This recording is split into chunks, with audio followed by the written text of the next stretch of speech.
They say that all in love is fair, oh, but you don't care. You'll know what to do when it gets hold of you. With a little help from above, you'll feel the power of love.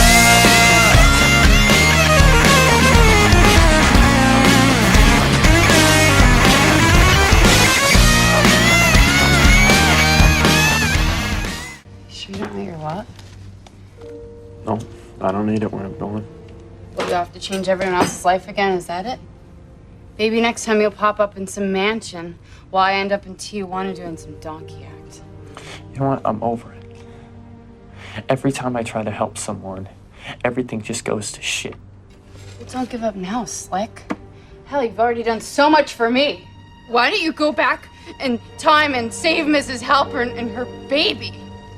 And then maybe Lenny wouldn't freak out and ruin my family. No, go back to when I'm 7 and fuck me in front of my daddy's video camera. Straighten me out a bit. Thank you, I Fight Dragons, for our wonderful theme song that they so graciously let us use. My name is Josh Wasta, a.k.a. Fallout Fieri, and, with me is, I'm not sure if you're my Thumper or you're my Lenny. Oh, no. You could be either one. God, I want the attributes from Lenny, but I also like the attributes from Thumper. I like Thumper's big dick energy. Like that, I have never seen a character before that I'm like, that is what big dick energy looks like. Yeah. Completely. And with us, also, his lovely wife and our wonderful co-host that brings just that little bit of what the fuck to our show. Miss Ann Asbill, how are you doing, Ann? I'm so appreciative of the what the fuckism. That's literally our only shirt came from you.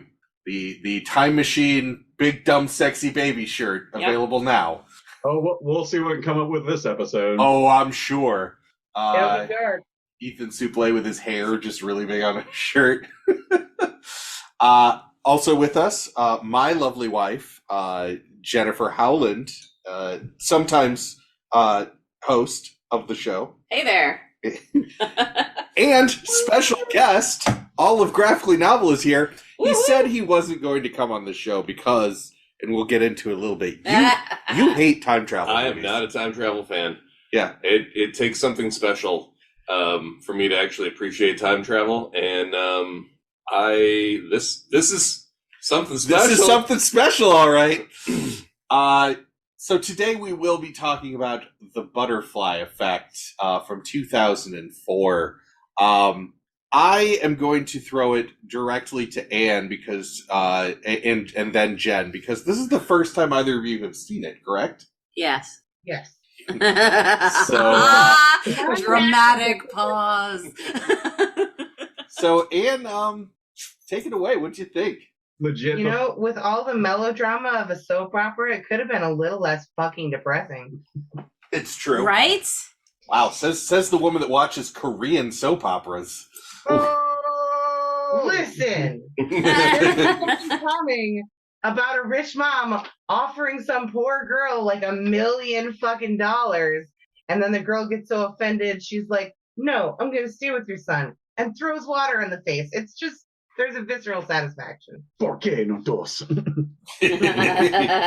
Less God, traffic. I wish your mother would have offered me $1 million. I love you, baby, but I got bills. Also, I'd take that $1 million, and what could she do to stop me? Right. Take that $1 million and fly me out to see you on the down low. That's right. Legit, before I played the movie, I asked Anne, was like, do you have any general idea of what's going to happen? Oh, no. Literally what I typed out was Ashton Kutcher plus time travel, plus that rad dude from Boy Meets World, Mallrats, and My Name is Earl. Also some blonde chick. And then it started and I added, I was right. It's Amy Smart. She got to make out with Ryan Reynolds. Yep, she sure did. She sure did. And That was the also, total of my knowledge. Wow, you actually had more knowledge than I did. I saw commercials, I surmised. I did And- not. Also, Eldon Henson, our much loved Foggy from Daredevil. Yes. You mean Fulton Reeves? The Mighty Ducks. Oh my God.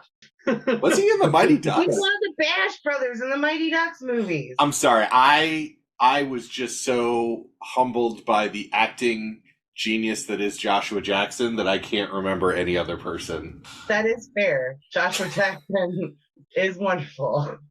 Yep, because we actually don't need we don't need a Mel Gibson anymore. We have a perfectly good Joshua Jackson. You almost said me. I almost Jennifer Jackson. No, I thought you were going to say Jennifer Howland. We have a perfectly good Jennifer Howland. So Jen, first time. Yeah. For some reason, I had it in my head that this was an M. Night Shyamalan Llama Ding Dong movie. So I was unpleasantly surprised in that aspect.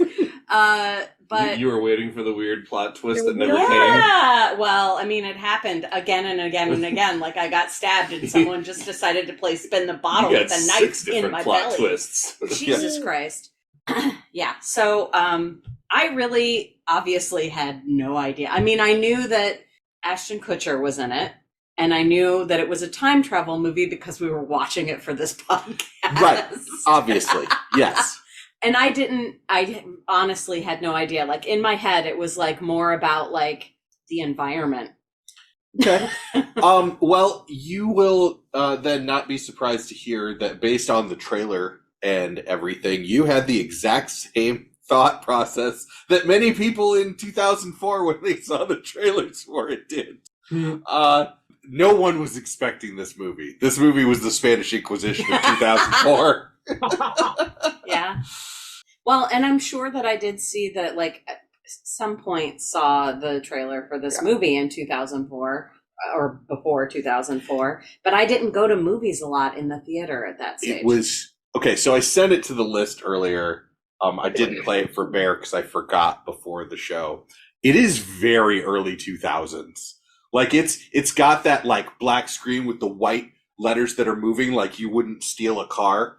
Like going some people want to live in the past and some people want to change it. And then it goes into Stains, It's Been a While.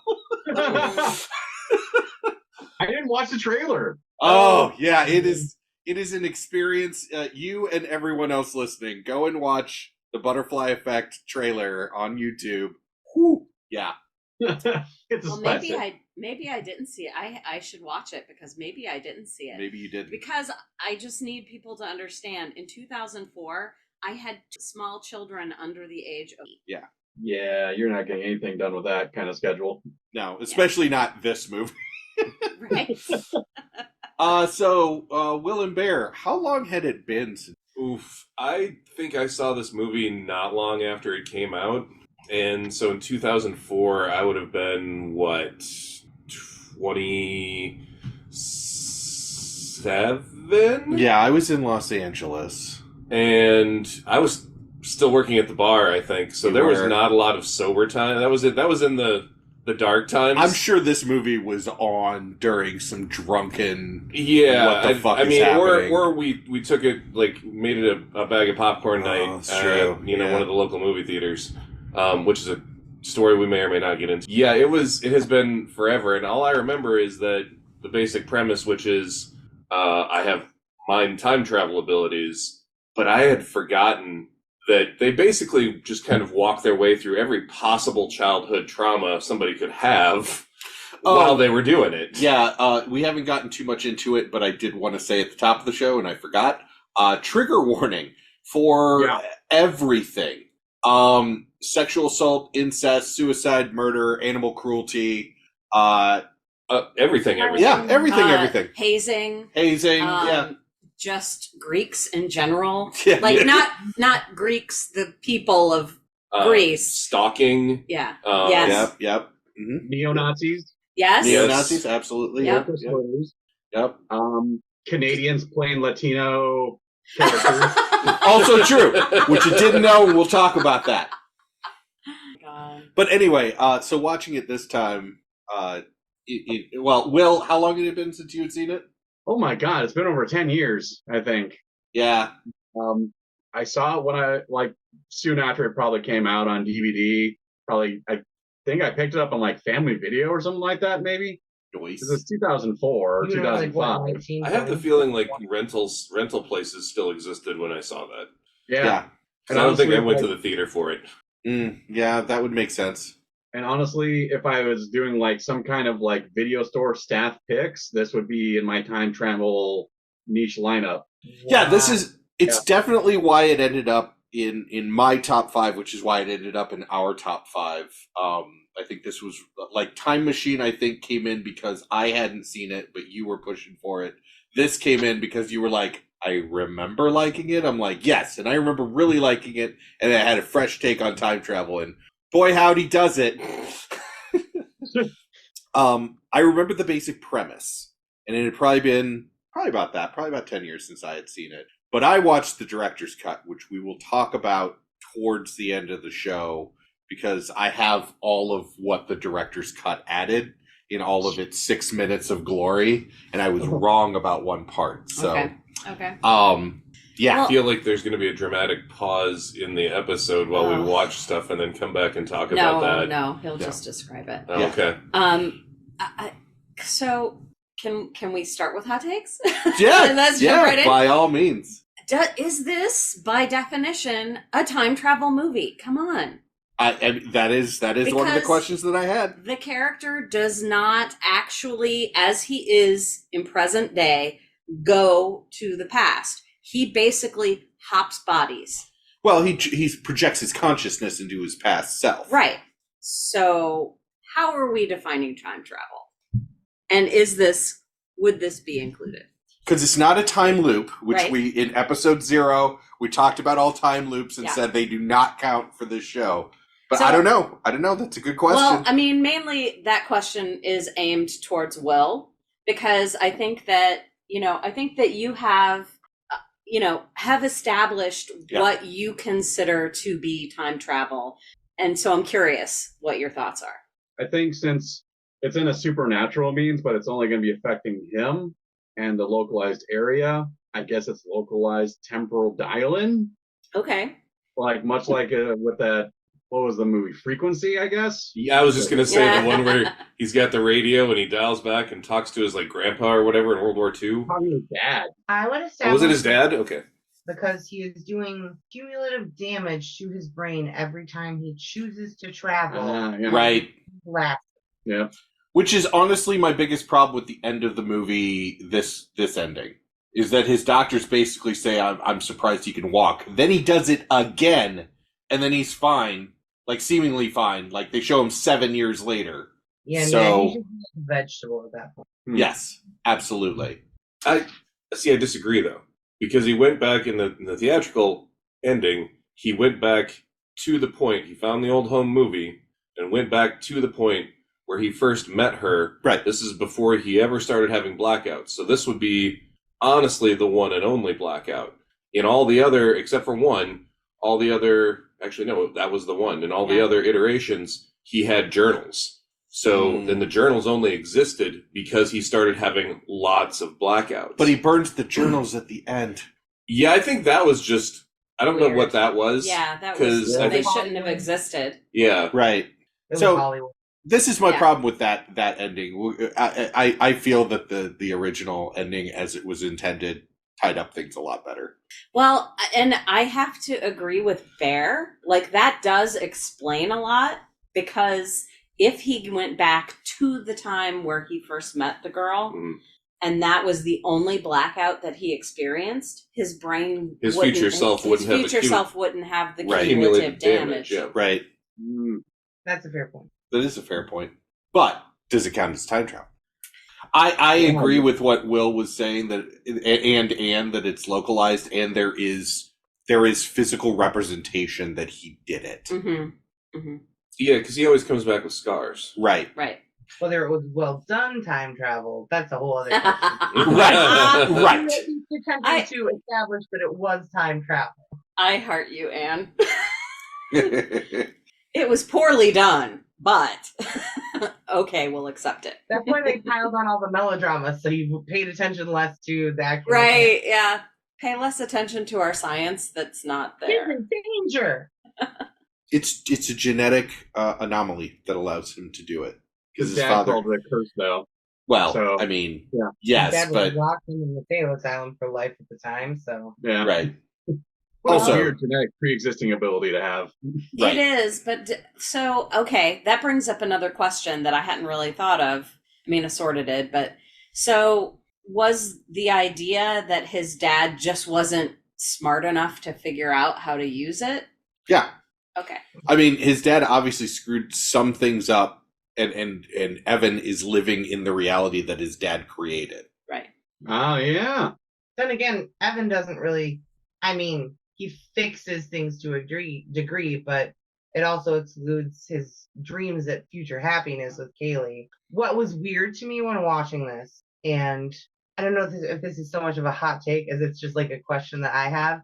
So, y'all know I'm a BTS fan because I'm all about the Korean and Asian everything. In the Bangtan universe, which is like the separate storyline that BTS follows in their music videos, there's a similar thing happening. There's a whole video game about it and everything, where Jin, who is like the oldest member of BTS, he also inherits this ability from his father, which we have inferred through a lot of different references.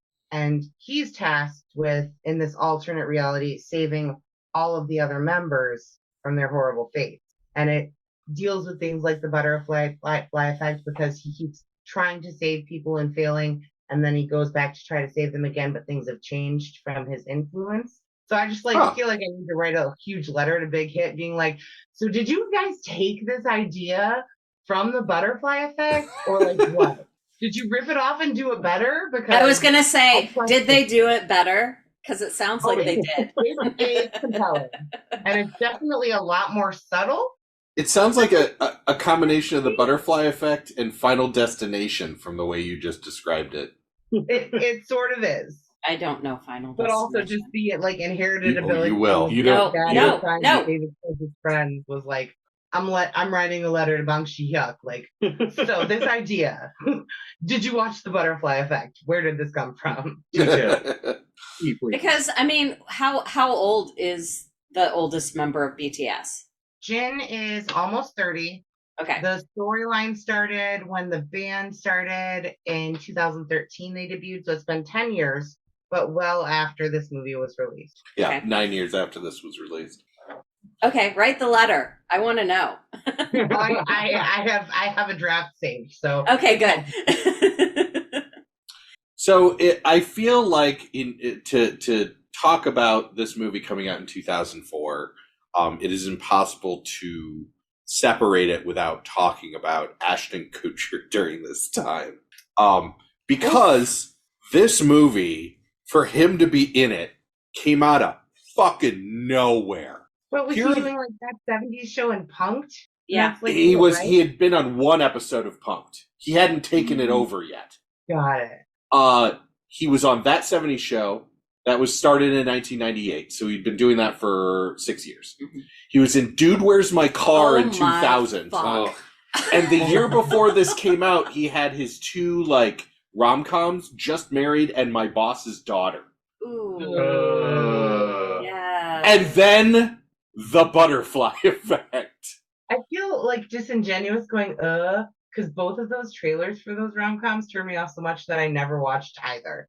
Yeah. But still, I'm just like, Well, hi, rom-com. Yeah, Um, Jen just doesn't do rom-coms. But I feel like, I mean, there's a little bit of me, and it's probably the maternal part of me that said, oh, he really, he had an opportunity here to prove himself as a dramatic actor, and he didn't really make it in my eyes. It just didn't quite feel like he was. No, if you want that move forward in his career, there's a movie called The Killers. That's an action movie that is fantastic that he's in. Okay. that is Yeah, that's a good movie. But I feel this is a good movie, but I do feel that it was wildly out of character for who he was. Yeah. Actor-wise at the time. And that's actually a good move for him. Yeah. Because it moved him out of being the goofy dummy. Yes. It gave him a role for a character who was intrinsically very intelligent. Well, and academically. Right. Well, and so Ashton Kutcher grew up in this area. He went to this area being Cedar Rapids, Iowa. He went to Amana, Clear Creek, Amana, and I know people that interacted with him that basically say that the Butterfly Effect movie is closer to like who he was. So he wanted a role that was closer to him. Like he had been known for being this goofy dude for so long. Yeah. I was wondering about that because that's roughly about the same time that we were getting movies like, Road Trip and Barely Legal and he was offered the Stifler role originally. Oh, really? Yeah, and didn't take it, which good for him because while I love some Sean William Scott, that's a very different career move. Yeah. Well, and I have to say that it does. I mean, as a person, not a character, it does kind of play out in my mind because he ended up marrying Demi Moore, which, love her or hate her, I think she is a fantastic person. And then Mila Kunis. Yeah. Who I think is a fantastic person. Yeah.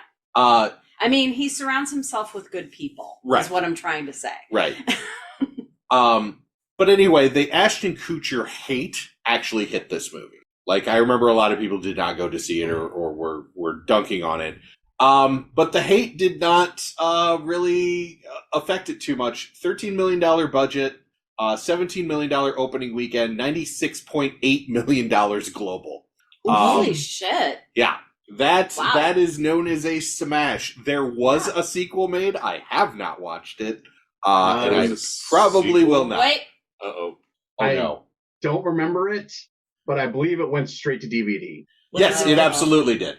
The Garfield sequel. It had that hurt on a visceral level. It had the actress who played Lois Lane from the Smallville series in it. Oh no! Yeah. Kristen? Oh no, not Kirsten Curick. You're talking about Lois, which different actress. We just watched that the other night for our Superman episode that's coming up. Wait. Lois Lane from Smallville. Smallville, right? Okay, because I'm like Terry Hatcher. Yeah. Is that Dean Cain? Dean motherfucking Cain. By the way, a little spoiler for when we do our Superman episode. Lois and Clark holds up. All right. I dislike Superman a lot, and I still remember enjoying episodes of that show. Yes. Same, man. Superman since I was 5. Yeah, same, man. I really am not a huge Superman fan, and although the premise is we watch the pilot and then we watch like the internet's selected best episode. The internet doesn't know the fuck what it's talking about. I mean, we all know that, but I'm here saying it publicly on record. The internet doesn't know the fuck what it's talking about because the episode they chose it blew hard. Oh, Wait, are you talking about the Lois and Clark one or the Smallville one? The Smallville one. Oh, the Smallville one, yeah. The one where they introduced Black Kryptonite for the one episode. It was just like, it was so all over the place. I was like... It existed nowhere else in Superman canon. Yeah. Let's remember that was on like, what, the CW or some shit? Well, it was the It was the pre-CW, right. which was...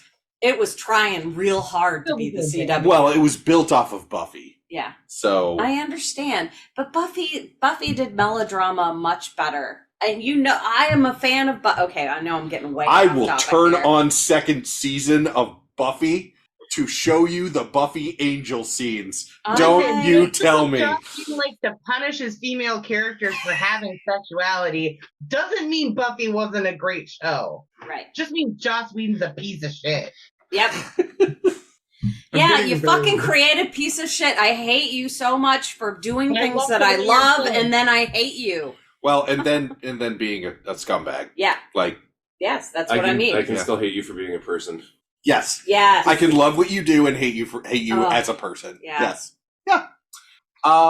So one of the other notes that before we get too far off, too late, I want to talk about how mental health is represented in this movie because the answer is not well. The answer is, do you have a problem with your brain? We're going straight to an asylum where you are tied down and drugged up. Right. Well, I mean, 12 Monkeys wasn't great. No, but here's the thing. That actually portrays a time that is actually more compassionate than what was happening at the time in this country. That's true.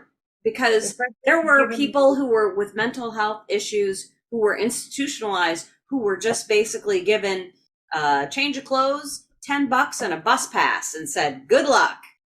Reagan. Better than an ice bath. But you also have to... I don't know. I'd take an ice bath and a roof over my head. Shock therapy in all ways. Oh, but, there's a whole movie about that. It's not even...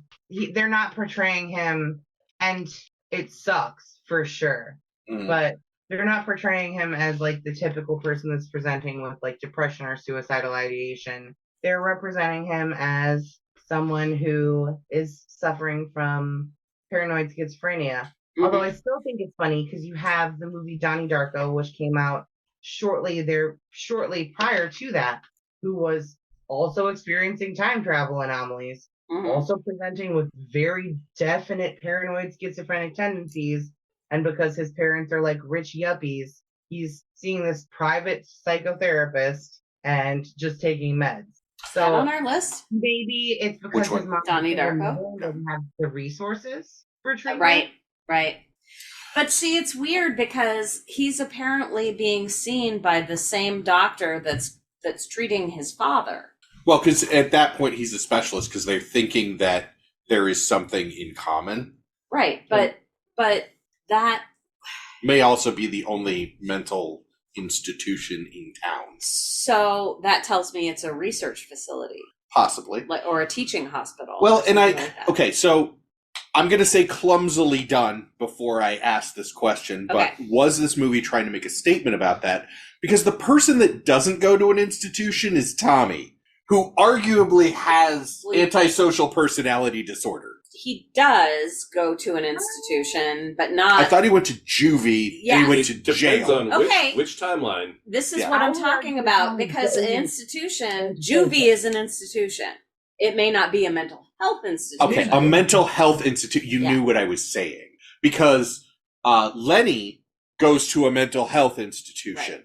Tommy goes to juvie and jail. He goes to jail. It's not that Tommy has antisocial personality disorder, though. I think he's a product of his environment, especially when we first see him. Consider the fact he has watched his father sexually abuse his sister from a young age, trapped in that environment, seeing him using her, and then he sees his friend who has been used similarly. And I can see how that, I don't condone killing dogs, but I can see how that would trigger a protective response in him. He's been unable. I don't know that it's a protective response. I think he's in love with his sister, but...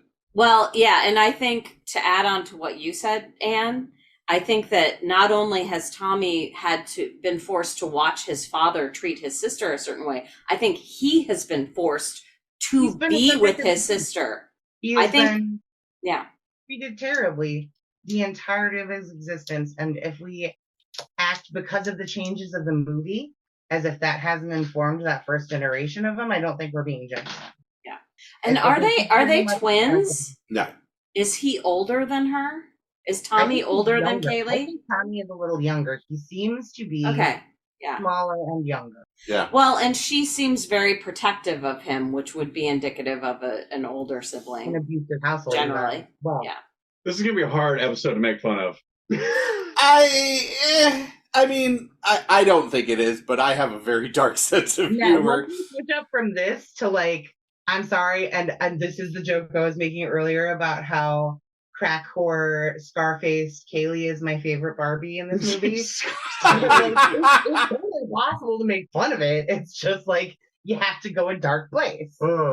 But Anne, you're right. She is the most self-aware Out of all of them. iteration of Kayleigh. What he needs. Right. Well, She is- she's also yes. the one that when he tells her everything, she's like, "So what do you have against me? Like, Yeah, let's assume yeah. this is even real. You fucked my life so bad that now I'm here? No, stop fixing it. Stop helping me." Yeah. Like, She is the best. I agree, Anne. Crack But, Barbie is the best. okay. Sorority Kayleigh. Sorority Kayleigh's okay. She's still No, I fucking hate her. She's making excuses for her psycho ass brother, though. Yeah. The one that was just like, oh, I love you, but you've got a baseball bat and you're about to beat the shit out of my boyfriend. Right. And you already destroyed his car. Fiance at that point. Yeah, I suppose, yeah. And He had just also, popped the question. fucked up. And I'm think sorry. Also, she was raised in an abusive household. She wasn't the subject of the abuse, but she watched her brother Yeah. regularly get subjected to the worst possible abuse. I would be protective too. Again- does it come from a sane place? No. Yeah. Does it come from a very human place? Absolutely. I agree. I still do think that he was in love with her, though. Like, Yeah. in a romantic way, because when Will earlier Evan asked me if I thought that maybe he was gay coded and had attraction to Evan. Yeah. Oh, okay. Oh, But I've interesting never question. seen a possible interest in that, and the only indication I really had an idea of that was Tommy then hard pivoting into Christianity. I was After just the going to bring that up. blockbuster. That Yeah, Mhm. yeah. Yeah, that's true. Yeah, interesting. There are so many characters in here that I would be happy with an entire movie, like, just based on each of them. I found myself that there were a lot of situations where it wasn't as bad as Eyes Wide Shut, which I hate that movie because it was a movie where the main characters walk past open doorways with much more interesting movies happening inside them. But this movie had fascinating characters and some ideas that I really wish they had explored more. And my biggest example of that is when Evan beats Tommy to death. You can see that is the influence of the new life. Same as when he treats the pledges like horribly. It is the new life kind of coming through. Well, but he was not treating them horribly. That was the thing. No, he does. He had a he moment. yells at them like that moment where he goes through the Greek alphabet. Right. That is his. he Got it, slips got it. out of the stuttering and stammering and Yes. I don't know what I should be you're right, doing. You're right. Yeah. Go ahead. Go ahead. And then the next moment that happens is when Tommy's on the ground and grabs the bat and he kills Tommy. Because Evan that we know would have stopped, the frat boy Evan takes over. Yeah. But they never explore that again in the movie, and I really, really wish they would have. Especially when he doesn't have his hands. He just seems like everything is brand new to him. He has those memories. He has the ability to move around and to do, even if it's intrinsic, but the movie only does it for that one timeline, and I really wish they'd explored that more, because I like that. You could have easily made at least a season series out of this movie. Oh, And absolutely. explored everything a little bit more, and I think it would have made for probably a lot more interesting, an interesting piece. Yeah, but you couldn't do 2/3 of this movie as a TV show. That's fair. Well, now you could. Now you could, but yeah, I Not mean, like on not in 2004. not on Yeah. on Netflix or Max or Right. whatever. But yeah, in 2004, you could not do this Yeah. as a TV show. Oh, absolutely. No. There are too many things that are being addressed that just wouldn't be allowed on TV. All right, everybody, let's get a little lighter. All right. Thumper versus Letty, go. Wait, Who do you prefer? Lenny? Thumper or Lenny? Lenny. Thumper, 1000%. Oh, yeah, I have to go with Thumper. Thumper. Thumper, yeah, 100% Thumper. I mean, he's. I actually okay. had a little bit of but I really like these parts of Lenny, and I like these parts of Thumper, and I was gonna have this whole talk, and everybody's like, Thumper. No, you know why? And I'll tell you why. Because Lenny is influenced. He is like a leaf in the wind, depending on what happens around him. Thumper is true. In fact, Thumper's the only person before Kayleigh that tells him, don't do this shit. Yeah. Right. If this is something you can do and you are true about it, don't fucking do it. Yeah. Like, take your life as is. Right. And he is also the only character who is like, I am who I am. You want to fuck with me because who you think I am? Stop it. He's got some serious ICP early 2000 shit going on, too. Well, whatever. Whatever his I aesthetic make fun of it. is. The Goodwills are good fucking people. Now they are. Who would have known? Yeah. Who would have ever predicted? But yeah, I mean, whatever his aesthetic. He's the same across every iteration. Like, there are small changes, but he is that same core person that's willing to accept Evan for who he is and help him in his struggles, Right. regardless of anything else. Except when he's in frat mode. Right, except when he's in frat mode. Then he just says, fuck off. But he deserved it. Yeah. Right. I hate Greeks. Again, not the country, not the people. Greek fraternity and sorority life. Fuck all of them. This feels like Unless it's a social group. Yeah, I mean, okay, mea culpa. I mean, I was in a social group at Cornell, but frankly, we were mainly a band of people together to be able to afford a keg, Yeah. Sisters got a drink. Pricey, man. Yep. And we needed to have someone who was tasked with bringing the keg to the party and owning the tap. We just needed to establish roles. We really weren't a sorority. We were just there to, make sure everybody knew what they needed to do. I guess I have a similar experience, but in like psilocybin mushroom tea. Nice. Mm. Well, we didn't have an official position for that. It was the person that came to the party and said, "Hey, drink this." Glass of mushroom tea for everyone to share. That's not a common thing. We didn't have like an elected position for that. Maybe because we didn't need it. Fair. The one note I have here is never show this movie to Chidi from the Oh my god. He will find it horrifying. Yes, it would make his brain explode. You put the dynamite in the mailbox and it Then makes again, it the movie taste was bad. like the first 5 minutes, and then nothing would happen. It'd just be him sitting there like, "What should I do?" He would get as far as the mother and baby getting blown up and be like catatonic the rest of the time. Like Lenny. Yeah, like Lenny. He'd be like Lenny. This chick saved the cat to like a whole new level. It's like save everybody, including the cat.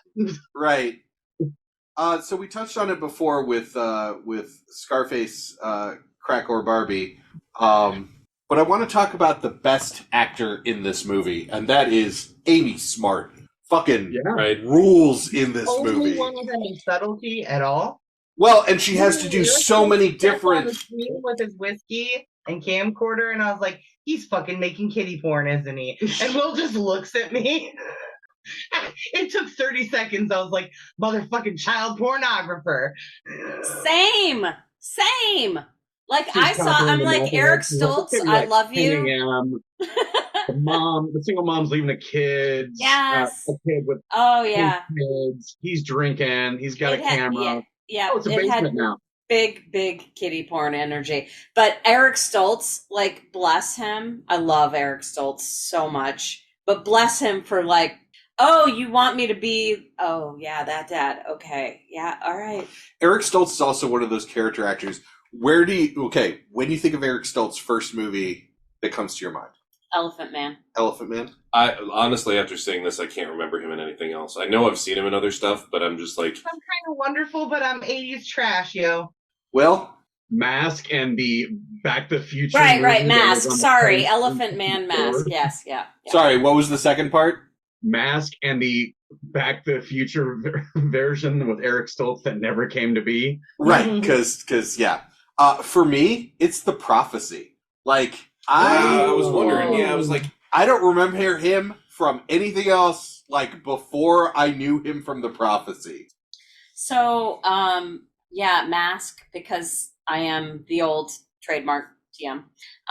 Mask was the first thing I think I saw him in. I don't And know but that I've ever seen that. he made Cher is in that. Cher's his mom. Oh, great. Yeah. Yeah. It was like kind of a ridiculous movie because I'm like, oh, Cher, all right, whatever. But it's really good. And Cher's a good actress. yeah, and it really made a huge impression on me as an actor, as a child in that He's very movie. good. Yeah, he's very good. I said Some Kind of Wonderful because I'm pretty sure I saw Some Kind of Wonderful before I saw Mask, but still saw. He's like, I don't know that it's a subtle performance, but it's a lot more vulnerable. Plus, Mary Stuart Masterson's really hot in it. So Also, the drug dealer in Pulp Fiction. I just noticed that. I'd like to point out that Bring a dead bitch into my house. Oh. I can't watch that scene. I watched it the first time I watched Pulp Fiction, and every time since I'm like, nope, no adrenaline shot. Let me know it's done. And I saw that movie in the theater, and I was like, I was sitting next to a person I know, and then a person I didn't know, and I was grabbing both of their arms. That's a reasonable reaction for that part. Like, that's a lot. Oh, I have goosebumps right now. I'm like, oh yeah, no. Oh. I would just like to point out that I have just made a terrible mistake. What's your mistake? I looked up Eric Stoltz just to be like, what else would I have seen him in? Because like he's fucking just, everything. It's just stuck in my brain now. He's after a watching character this. actor that's He in. is, Yeah. yeah. But I was just scrolling through like everything that he's been in, and y'all ain't gonna believe this shit. He was in a movie called The Passion of Ayn Rand. Oh my. Fucking poor people? Is that a movie about fucking poor I people? don't know. It came out in '99. It was a TV movie, and I think we may have to find this thing just to. We'll have to wait until I'm done because my next audiobook I'm actually going to listen to Atlas Shrugged. I feel like I need opposition research. It's like reading the Bible. Like I got to know what's which I've going also on. done. Yeah. The Bible has way more entertaining passages than Ayn Rand ever wrote. In There's a lot of fucking in the Bible, man. Yes, there is. Well, there's a lot of. I mean, you know, there is a lot of beautiful poetry in the Bible. Ayn Rand can kiss my actual butthole. Can I ruin a little bit of your day? Can I ruin a little bit of your day? Helen Mirren played Ayn Rand. Oh, I think I know that. I think I knew about this movie. If I may have actually seen it, I would need to see it again because I think I've blocked it. It was on TV, you said. Yeah, apparently it was a TV movie. In 99? In 99. So back to Amy Smart. She's amazing and should be in way more shit. But she's still active. Apparently, she's in that Stargirl. Like she is in Stargirl. Yep. Still active. Yep. Like, good on her, because a lot of people don't maintain that kind of career. And moving it back to our discussion earlier, Joshua Jackson was offered the role of Evan for this fucking movie. I'm going to be very honest. Had it been Joshua Jackson in this movie, I would have seen it when it came out. Shit. No shit. I am a Pacey simp, and I don't apologize. Hell yeah. Pacey for life. Also, Fringe, which was undercredited for being an amazing fucking show. If you like sci-fi and you have not seen Fringe, check that shit out, because it is like if the X-Files was all about like only pseudoscience episodes. All right, so the aside is I turned to Bear and I said, who is Pacey? And he shook his head. I don't know. Dawson's Creek. He's not Dawson in Dawson's Creek. Okay. We love you, Dawson. You're everywhere and nowhere, Dawson. Dawson's terrible. We love Pacey. My wife is deep in the creek knowledge. Dawson's the worst. Deep in the creek. Deep in that creek knowledge. Listen, and all my friends watched it, so I had to watch it. And all my friends were like, Dawson. I'm like, he's a fucking creep. What is your problem? Busy Phillips, the only actor to be in both 90210 and The Creek. Really? What up? So hot. Oh, I didn't watch either of those. All right. Anything else before I get to this director's cut? Oh, God. Oh, I'm sure we'll have more to say, so go right ahead. All right. So the director's cut has 6 minutes worth of scenes. In one of them, Evan and his mom go to a palm reader who looks at Evan's palm, says he has no lifeline, and that he was never supposed to be born. His mom gets super upset, and they leave. When they go outside, she smokes a cigarette and tells Evan that she had two stillborn children before she had him. There's also a scene in which Evan finds an old hospital record which indicates that his dad and his paternal grandfather both suffered from the same blackouts and had the same ability. This means the trait is genetically passed on from the father to all male children. At the end, while Evan has barricaded himself in the office and he plays the home movie, it's not a home movie of him meeting Kayleigh for the first time. It is a home movie of him being born. So just as his mother was giving birth to him, Evan travels back into his mother's womb and strangles himself with the umbilical cord. The future is instantly rewritten. With Evan removed from the timeline, everyone seems to be leading a normal life. His mother is heard saying that she had 3 children with a different husband. And they show her with a different husband. Kayleigh and Tommy go on to live with their mother and stepfather. Letty grows up normally. Kayleigh marries happily with another man, while Tommy graduates and mentions the sacrifices made by parents for their children. Said to be the original ending, but it did poorly with the screening audience, and the theatrical ending was chosen for cinema release. I wonder why. So did the director graduate from college with a degree in nihilism and then decide to write a movie about Who is that the director? Or Oh, that's just fucking dark. That's dark as fuck. that's nihilism to the nth degree. Nothing matters. What I do matter. Nothing I do matters. I'm just gonna check myself out. That way, I no longer cause anyone any Director harm. 2. There's Eric Bress and J. Mackie Gruber, who also wrote. They both wrote the movie as well. Ghost of War. Ghost of War was written by Eric Bress, and Final Destination 2 was also written by Eric Bress. I am, color me, absolutely not surprised at all that at least one of the Final Destination movies is written by the same dude. Yeah. Didn't you just say you didn't know what Final Destination? No, her. Jen said Me. she didn't know what Final Destination was. I was about to I mean, say, I know what it is. I haven't seen it. don't. Right. Just because I I've haven't never. seen it doesn't mean that I am completely culturally unaware of what the bullshit I mean, movie anytime is. you want to sit around and get drunk and abuse your eyeballs, let me know, and I'll come over and we'll sit down and watch a couple of Final Destination movies. I have or many Sharknado. other movies that I will Fun. show you. They're terrible. If you just want to make yourself feel like you are really uncomfortable in your own life, we'll just watch some French absurdist movies. I've already seen Requiem for a Dream and Pie, so He's the creator of Kyle XY, which I think was on ABC Family. Yep. It was just this. About a hot alien. Nice. It was like a. Dang it! I thought it was about a trans child. That would have been so much better. It was an alien with Well, abs. okay, fuck you for saying that. Yeah, never mind. And no belly I'm button. politicizing things right now. Oh. So yeah, that's actually my preferred ending. What? Yeah, I find that ending, Hey, like I said earlier, that ending ties things up real easy. I like the one where it tied things before he traveled back again because he was selfish and became a quadriplegic and literally everyone else was happy. What, you can't say because you're not happy? Yes. You Ashton Kutcher. Everyone else is in arguably the best version of their life. Right. Just because you're in a wheelchair, you're going to be all sad and make time to Also, save you. why was he in a wheelchair? Because he didn't have hands. See, now, I think there was something else because they said You never quadriplegic, right? Yeah. yeah, They you did- never showed him standing. Okay. Yeah. They never showed him standing. Maybe there was damage to the spinal cord. I don't know how that happened, but again, this movie lacks any subtlety at all, so it couldn't just Right. be that he has no hands. Look, you They take a had to take it to the extreme. I have no you walk legs. away from a blockbuster explosion and try to be normal. Well, Well, it's true. I mean, honestly, as close as he was to that mailbox, he really should have been dead. Yeah.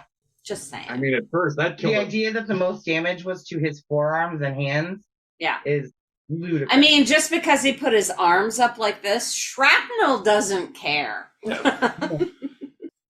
Oh God. All right, are we ready for final 3 questions? I think so. I think so. Unless we got any more observations we want to make. Anybody else want to throw anything out? Last chance.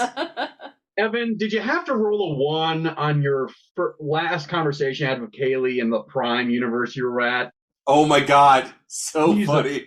I'm going to kill your entire family. Oh. My only other note is when I wrote down when we were watching the movie, because it was the first time, so I was taking notes, was, is it time travel or is he a schizophrenic? Maybe it's Maybelline. All right, so we start. And when they played Jimmy Eat World, and I was like, don't ruin Jimmy Eat World for me, please. Okay, this soundtrack is a great soundtrack. I will say. Yeah. It's if you like early 2000s music, this is a great soundtrack. Also, if you're a teenager and you weren't expecting boobs, hey, they're boobs. Yep. There's a random shower scene. I forgot about it. Not very good boobs, but okay.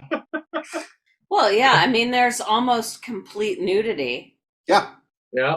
All right. So first question, entertainment value. How much did this entertain you? Me, because I actually like stories and I like how it can play off narratively. I'm gonna give it an 8 out of 10 for me. But You're such. I'm basic. I'll be about that. I'll be about an 8 out of 10. I also fucking love a dark story. Yeah. On a scale of melodrama equal to a soap opera, excluding Days of Our Lives because there was no demonic possession or aliens. Carry the I'll 1. give it a 7. On a scale of normal entertainment, and this is a scale of 10, I'll give it like a 4. Yeah, I kind of have a caveat because the night that Josh decided we needed to watch this, I was hosting for my employee resource group at the end of Pride Month. We watched Disobedience, which is, if you haven't seen it, you should. It's an amazing movie. Rachel Weisz, Amy McAdams, but it's about a woman who leaves her Jewish Orthodox community in London to be her true self, an artist, what have you, and then returns because her father dies. So yeah, really lighthearted, whatever. So I watched that and then came downstairs and watched The Butterfly Effect. Oof. So yeah, I think that my brain was already in a fairly Confrontational. reflective, Yeah. very, I was probably in a more vulnerable spot than I normally would have been. So the Butterfly Effect really hit me hard. And so I would be like, whoa, entertainment value 2. But I think that looking at it, from my normal perspective, it's dark, but I also like that you called back Anne to Donnie Darko, because I think there's a lot of things that I feel like could have been done differently that I enjoyed more in Donnie Darko than I did in this movie. It was so much more subtle, even in the sacrifices that he chose to make. Mm-hmm. And I feel like that gives it, and it's not fair to do, value across movies like that. But to me personally, that gives it more value. He quietly gives up his entire existence. Yeah. For the sake of everyone else. And you don't even necessarily get that the first time you watch it. I know so many people that were like, I had to watch that 3 times before I understand what he did. Right. And perspective, again, I think you're right, Anne. I'm not sure how fair it is to compare movies across movies, but, I think that it was a little too obvious in places. And so a long-winded way for me to say, I think at the highest I could say it's a 5 for me. Honestly, I think I'd probably give it maybe like a 6.5, because I think the acting was all good. We had good actors. We had some great actors. Character actors in this movie. Yeah. I think all the acting was good. I think there were parts of the storyline that were great. I think there was some of the writing that was absolute garbage, but you're going to have that, especially in the 2000s. In the vein of like stuff that I watch, yeah, this is probably about a 6.5, maybe a 7, absolute tops. It's something that I like now that we have it on the Vudu account. Maybe I'll go back and watch it again when I'm feeling sorry for myself, you know. But I've watched my way through Euphoria, and if you want a downward spiral, you go watch Euphoria. That's on my list, actually. Oh, watch it in bits because damn. All right. It's a thing. So I'm curious for you, Bear, on the scale of time travel movies that you've seen. I actually appreciate this one. Because there are consequences. Right? Yeah, there's absolutely consequences for your actions. They're not necessarily global consequences. They're not like, like huge world altering events. Like you said, we have this localized timeline that has changed. And he can't use it to make the writers aren't using it to make excuses. The writers are using it to go, oh, hey, here's the thing you fucked up. And you can actually point out to all the things that he fucked up every time he went back. Mm-hmm. Because he said, maybe you should treat your daughter like an actual loving father. Maybe you should discipline your son. Beat the shit out of your son. And then the son turns out to be a raging psychopath in the next iteration. So, like, there's a lot of it that actually makes sense. Like, there are actual repercussions, and they make, there's a logical progression to them. Okay. Second question, the science involved in this. So it's a genetic condition that a certain bloodline has. Definitely not the worst we've seen. It actually has an explanation. Yay, we're starting the X-Men up. Yeah. Moira McTaggart. So yeah, thoughts on the science or how they dealt with the time travel science aspect. They didn't really deal with the time, like the science of the time travel. They dealt with the physiological, like the after effects. Yeah, the physiological after effects. This reminds me a lot of one of my favorite books, Slaughterhouse-Five. Which is on my list. Oh my god! So the main character is unstuck in time. He will be sitting here talking to you, and then all of a sudden be 6 years old again. But in that book, he can't change anything. He knows his entire timeline and just knows that this is how this is going to play out. I am just here to, I am just here to be an actor, like throughout this. It involves some weird things, but it all started because Kurt Vonnegut himself was in Dresden when the when it was firebombed. And so he wanted to write a book about that. And it ended up as Slaughterhouse-Five because Kurt Vonnegut's a weird fucking dude and I love him. This is a version of that where he's just unstuck in his own timeline, but he has some sort of control and he can influence it. So it's kind of the next logical step. So I guess the science for me, I'm more willing to accept because I already have this sci-fi building block in my mind that I can just make the next logical step from. So I guess the only thing, I agree with you, but the only thing that I had in my head was, well, if this is genetic, why is there a negative repercussion for actually using it? And there's where I'm going to come in. And again, I'm also a huge fan of Kurt Vonnegut and Slaughterhouse-Five, and I really enjoy that starting point and had not really drawn that comparison until now, but I hold Kurt Vonnegut separate from how I hold a lot of entertainment. Right.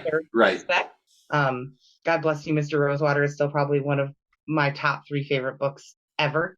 I love it so much. And I should add really quick, while somebody's like, "Oh, I wonder if there was a movie of Slaughterhouse-Five." Do not watch that movie.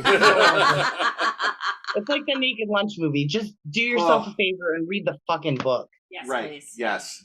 God, it was Audiobooks such are a bad. fun. Audiobooks are reading the book. Yeah. You are reading the book if you listen to an audiobook.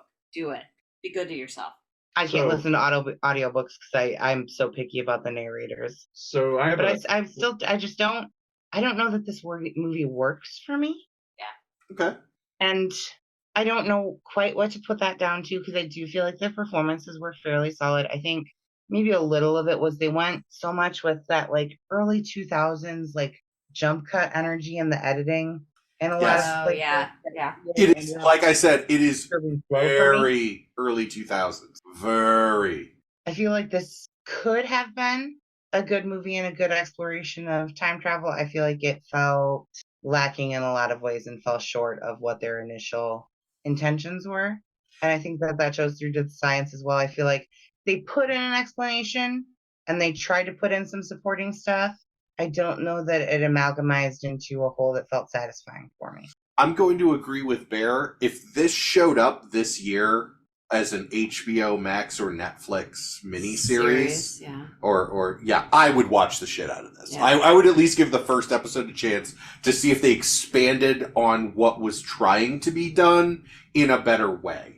It was very ambitious. Yes, absolutely, especially for 2004. Well, I mean, I think going back to my comment about why was there brain damage for using their genetic thing, and I feel like there was it was added to be like a threat. I think there are also genetic debilitating diseases. So well, I agree, I mean, but yes, that's fine, but I feel like the whole it's affecting your brain in a way that can kill you was, an unneeded threat. Like, do I go back and try and fix this, or do I kill myself? So I took that and I took that information from a scene that honestly I didn't like. I don't understand why Evan is so chipper when he's explaining to the doctor, that all the was stuff. weird. Like all of a sudden he's That really was chipper really in front of his mom and in shit. the wheelchair. It was so fucking weird.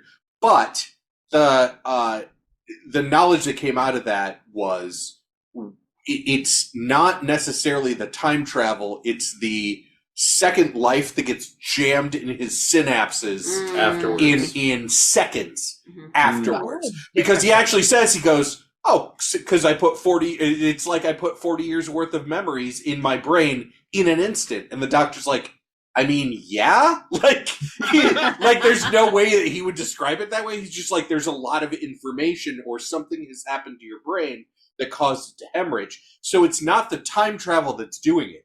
It's the change that then hits him, and that causes his brain to hemorrhage, because his brain is like, okay, I guess I got to store all this now, but it doesn't have the capacity to do it. My thought on that whole chipperness with the doctor is he's going to a psych ward. His dad was locked there for life. I've had to deal with a lot of psychs and, different people in my life. I have made a joke of my pain so many times so they don't lock me up. Okay. So part of that read to me like, everything's fine. I'm fine. You don't have to lock me in a straitjacket. I'm fine. Just let me live my life. I'm fine. It's fine. Don't worry about it. I'm fine. No, I like that. Also, another idea for Evan might be, again, masking, but also as soon as he makes this appointment effectively go forward, he can get back to another journal or some other way to figure this shit out. Right. But also, they have to put in some kind of legitimate threat towards him, either because right now he's God. Yeah. Technically. Yeah. Right. Yeah. No, they actually talk about that. Yeah, right. He is God. And that I guess was my thing. It's like, well, evolution, if he's not the first of his line to have this ability, perhaps he is the evolution, and it's just like, oh yeah, I get this brain bleed, but it doesn't affect you until you do it so many times. Maybe it killed the first person who had this genetic ability the first time they used it. Who knows? Also, because the mutation is not perfect on the first iteration. Right. Yes. Also, very subtly, but why I liked that his father died immediately after their interaction. Because his father could have also had the idea of going back and either killing Evan or killing himself. And so they take that loose end out immediately. I did like that. As I start to look at this more, and I will admit, now that I've rediscovered it, I will probably watch it more. I want to go back and nitpick. I know that there are certain things that are going to just be loose threads, but they did make an effort to try and tie up some of them. I was going to actually bring up one of the other things about, the medical drawbacks of this ability. Reminded me a lot of, if you ever watched the series Alphas.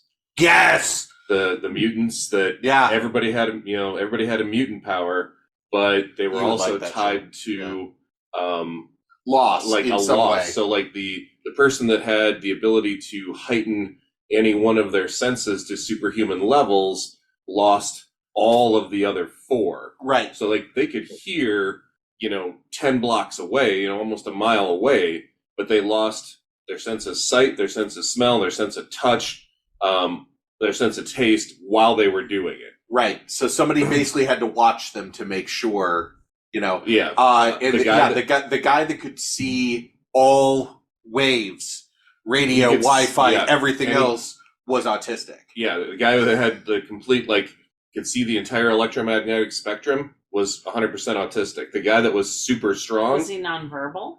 No, he was totally verbal. He was verbal, Bullshit. but it was on the spectrum so bad that it was hard to. It was a very good early portrayal of autism. A lot of times they portrayed him as trying to verbalize the waves, the data streams and the electromagnetic waves he could see. Right, because he knows that, so he was trying to explain it in the same way, and it was actually, like I said, you would really like Alphas. And then the super strong guy that had a heart condition. So you can only use your super strength for so long, and you're risking cardiac arrest. Yeah. And he always carried a bottle of nitro pills on him because if he overexerted himself, he could have a heart attack. No, that's a good comparison. Yeah. And I do prefer that because, I mean, really in the X-Men universe with Marvel, the counterpoint to having these powers is no one fucking likes you, and you are the new trans, gay, black. Right. You are the new minority for people to hate. Which unless you're rogue and then you're just isolated by yourself, well, fuck. Can't touch anyone. Just gotta sit covered up all the time. People do still hate Rogue. They just they hate her in the way that racists hate attractive black women. You mean in the way that they want to fuck them? God. Yes. Yeah. Self-loathing's a hell of a drug. Sure is. All right, last question. How does this even affect the space-time continuum? Nope.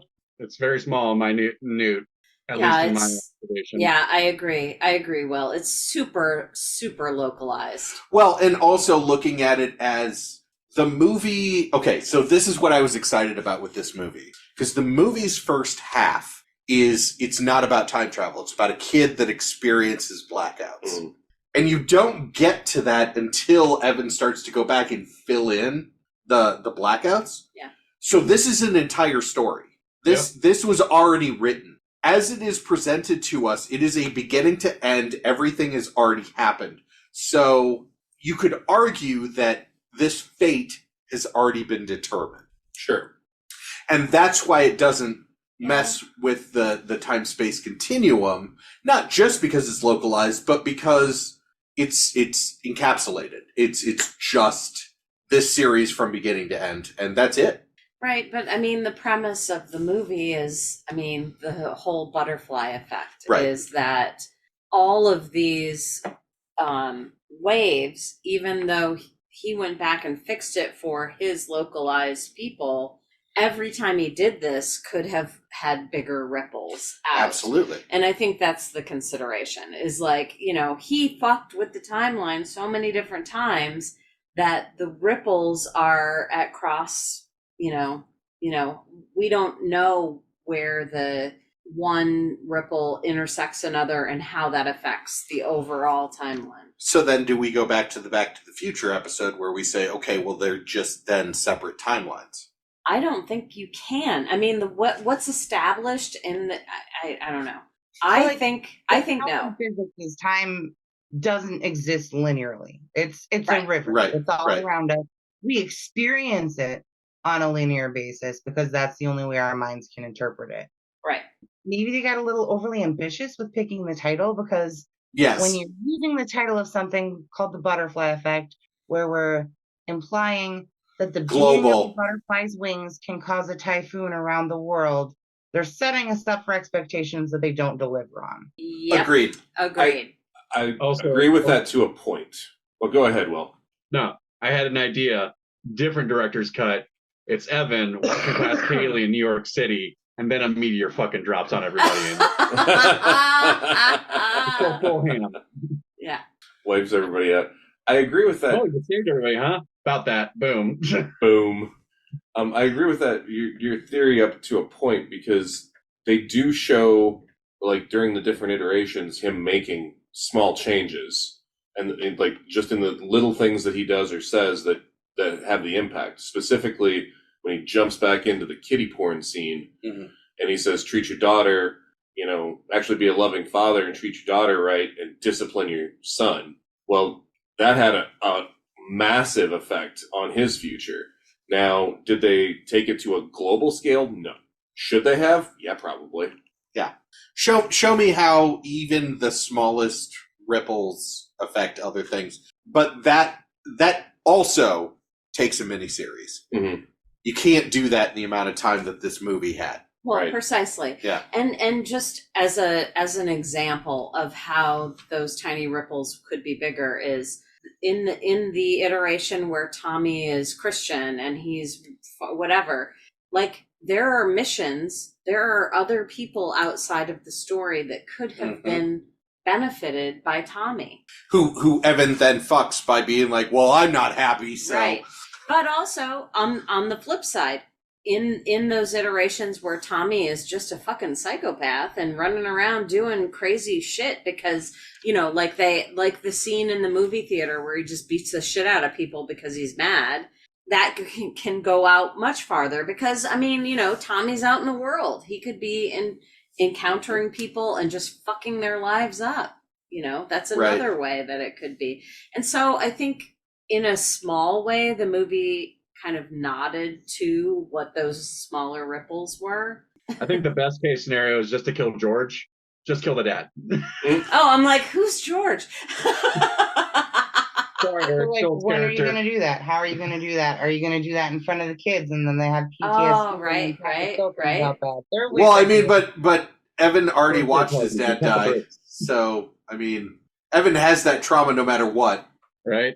I think the energy in this movie is very early 2000s, late 90s, where the characters that you see, like especially the main character, of course, the main character is the most important person in the world for that story. But this had huge energy in that direction, because he had the ability to impact many people's lives. Many people's lives. And, it was just more about what, made him happy or what he thought should. So I'll say right now, Netflix, the five of us will do this series, season 1. We'll get it in the can for $5 million. That is nothing to you. We will, we'll go ahead and write everything. We'll get a good director, Right. somebody up and coming, like, I don't know, my friend Steve Phelan, or Chad Peter, just people that I know that we give us $5 million. That is nothing. If we make it back in the streaming numbers that you will never share with us or anyone else, we will get a season 2. I think we have someone here on our writing team that fucking despises time travel. So you fuck it up, I'll know. That's a good step 1, to have somebody that's reading shit and being like, This is no, stupid. motherfuckers, no. I don't want to watch this. That is an ugly panda bitch. I would not fuck up with a koala's dick. Then the main actor will do something either, he'll be like, no, I don't like the way this is being written because I was a fan of the source materials. And then we be like the shitty producers and be like, we can replace you with a different actor that takes less money. Well, first of all, we're going to get fucking Joshua Jackson. Yeah. Is what we're going to do.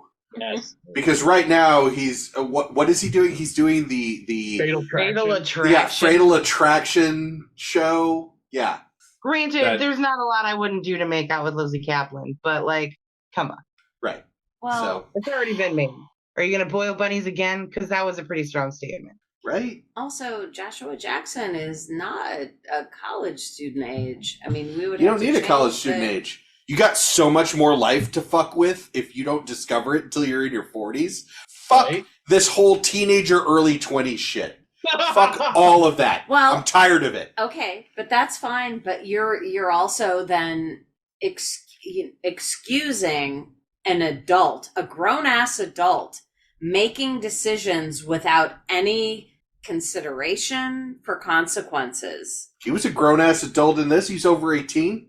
No, Also, fuck Jenn, you. I love He's you. fucking 18. Jenn, A I love 40-year-old you versus an so 18-year-old much. making the same decisions. No. Jen, I love you so much. And like, we have good people around us, but have you seen like 80% of the fucking world? Oh, there are so many middle-aged white men that would fuck so much shit up if they discovered they had that ability late in life. I know. And you have more room for Think about consequences then.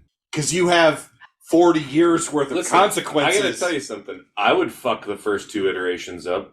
I'm I like 40. the honesty. I'm 45. I would fuck the first 2 iterations up. That's like the first 2 times I hop back, I'd be like, what the ever living fuck is going on? If people on the show have not seen a picture of my wife, I'm just saying right now, I discover I can time travel, I'm not fucking doing it. I'm not messing with this. This woman is amazing. And there's nothing I'm going to go back and fucking do. Thank you, baby. You're right. You're right. But that's why I preface that by saying we have good people around us. But Well, okay, that's Yeah. true. There's Yeah. a lot of people that are going to be like, fuck my life, fuck everything. Yeah. I think if I had this ability to have, I would have that the Homer Simpson freaking out in the treehouse of horror scenario.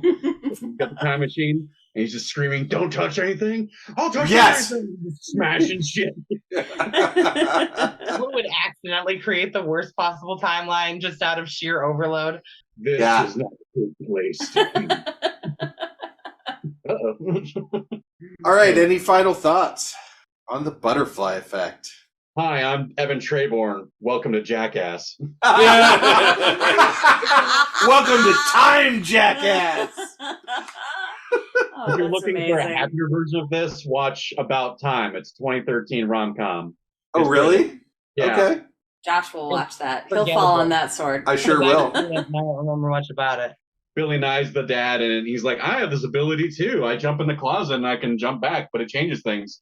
And then the lead character has to I'm sorry. slowly hang out with Billy Nye while he gets cancer and You dies. just said jump in the closet. I Right? know. That's where I'm like, I can jump in the closet and jump out, and it changes things. And I'm like, Jump in the damn closet. straight, it changes things. Also, it was Billy Nye. Uh, All right, well, thank you, everyone, for joining us today.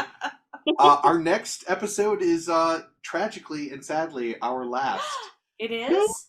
And it will be Bill and Ted's Excellent Yes! Adventure. Yes! So cheerful, y'all. Palette Yes. cleanser! Yes!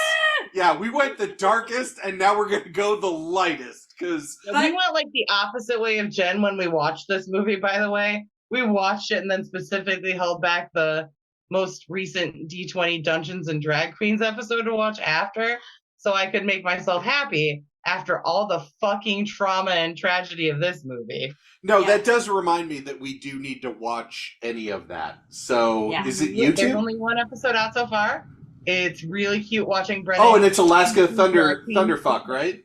Yeah, it's going to be probably like 5 or 6 episodes is Yeah. usually how these minis run. They're about like 2-ish hours a piece. So far, Bob the Drag Queen and Icon, I want to play with them. Like the Yay. descriptions, the details, so good. Fantastic.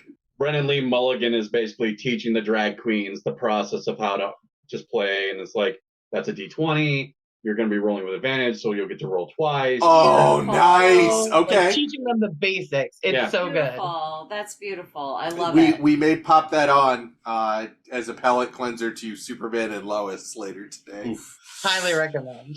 All right. Well, everybody, thank you. Thank you for listening. Please tune in 1 week. But also exciting news on the Graphically Novel front. We not only have our Superman episode that we're working on right now, but we have a Hulk episode that we're working on right now because We will be working on. that we will be working on because we actually had an author or an agent for an author reach out to us, and he will be writing the new Hulk book, the Hulk World Breaker Legend Icon. I think it's what it's called. No, he has written. He has written. It's going to come out. He's going to be doing publicity for it. Right. So we will be interviewing him as part of our Hulk episode. So exciting things on the forefront. And then also, I got confirmation this week that Rec Conversations is coming back. Woo! Leia and I will be doing that. So anybody that we know or don't know, please write recconversations@gmail.com or hit me up if you know me, and we will explain any weird-ass comic book storylines that you don't want to read for yourself. You just want it explained, and you want to be able to commentate during that entire time. We have done some fucked up storylines, and we just want to do more. So we just want to save you from yourself having to read it yourself. Right. Leia and I will take that brunt. DC writers of the past. Yes. Save us from them as well. Oh my God, we have so many still, and more just keep coming out. Like we just had Sins of Sinister just came out, and oh man, it was fun. Because I love Sinister, but it was a lot of glam. It was a lot of fucking glam. Because everyone is Sinister, and Sinister is everyone. Well, as long as I get to use disco ball mirror tape, I'm fine. There you go. But until then, take it away. I Fight Dragons.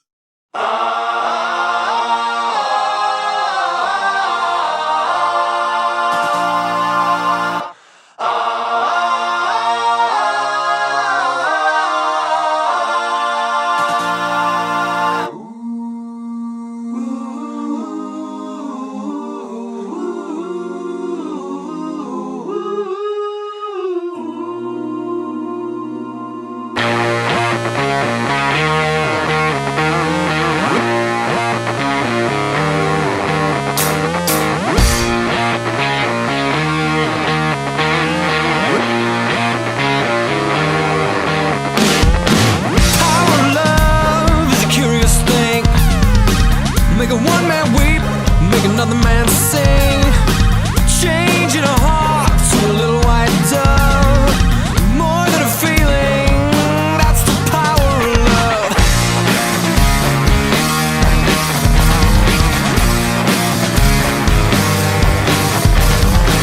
Tougher than diamonds, rich like cream, stronger and harder than a bad girl's dream. Make a bad one good, make a wrong one right.